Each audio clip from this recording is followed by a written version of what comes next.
جب سے الطاف کے اوپر پابندی لگائی گئی 2015 اور اس کے بعد یقیناً 2018 کے الیکشن دیکھ لیں 2023 آپ سندھ کے شہری علاقوں کے اندر خاص طور پر آپ جا کے دیکھ لیں کہ سینس آف پارٹیسپیشن الیکشن کے ٹرن آؤٹ دیکھ لیں نا، یعنی کہ یہ ذلیل ہو رہے ہیں ان کو بشر، مگر کیا ہے ضد، تکبر، انا پرستی، شرط لباس جیسے لوگ ہوں یا کوئی بھی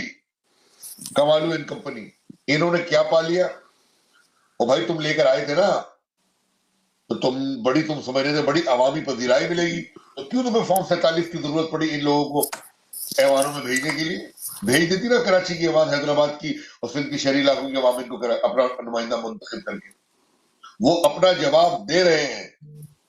امریکہ کے اندر انتخابات ہوئے تو ایک کیمپین تھی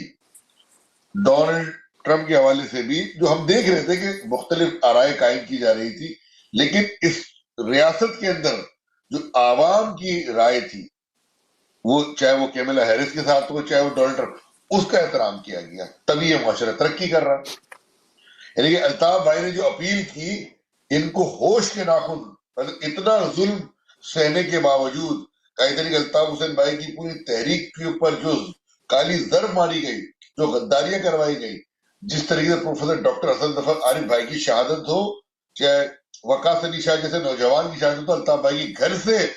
اپنے بھائی بھتیجے کی شہادت ہو، اس کے باوجود بھی یعنی ان کا گھر بھی جلا دیا، جو صرف تنظیم کا دفتر نہیں تھا، ان کی تمام اہل خانہ کا گھر تھا، وہ اس تک کو جلا دیا ان بے شرموں نے۔ اور وہ ناٹک بازی کی تصویر ویڈیو بنا رہا تھا، ایک لیٹا ہوا جا رہا ہے، وہ بیہوش ہو گیا، مکاریاں کر رہے تھے، سب ویڈیو دیکھی، لیکن الطاف بھائی کا یہ ظرف ہے، اس کے باوجود بھی آج بھی الطاف بھائی نے پیغام دیا کہ ہوش کے ناخن لو۔ دنیا سالہ سال سے انہوں نے ایم کے کے کارکنان کو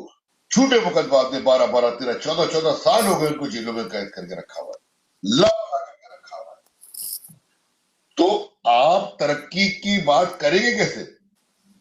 آپ اس ریاست کو آگے لے جانے کی بات کریں گے کیسے؟ آپ فائنینشیل اینالسٹ کو لے کے بیٹھ جاتے ہیں، آپ بہت بڑے بڑے تجزیہ نگاروں کو لے کے بیٹھ جاتے ہیں کہ کس طریقے سے پاکستان کرے گا، ترقی کرے گا، یہ تو قرضوں کے بوجھ کے نیچے دفن ہوتا جا رہا ہے۔ ارے میرے بھائی، قرضوں کے بوجھ کے نہیں، یہ بددعاؤں کے بوجھ کے نیچے دفن ہو رہا ہے۔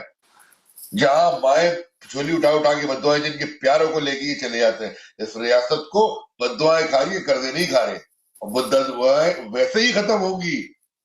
جس طرح قائدر الطاف حسین بھائی نے پچھلے دنوں بھی، اور خاص طور پہ آج جو پیغام دیا اسٹیبلشمنٹ کو کہ ان پٹ پنجیوں کو اور قوم کے غداروں کو، بے شرم لوگوں کو، ان کو موبلائز کرنے سے بہتر ہے کہ عوام کے حقیقی نمائندوں سے رجوع کرو، معافی مانگو قوم سے، اور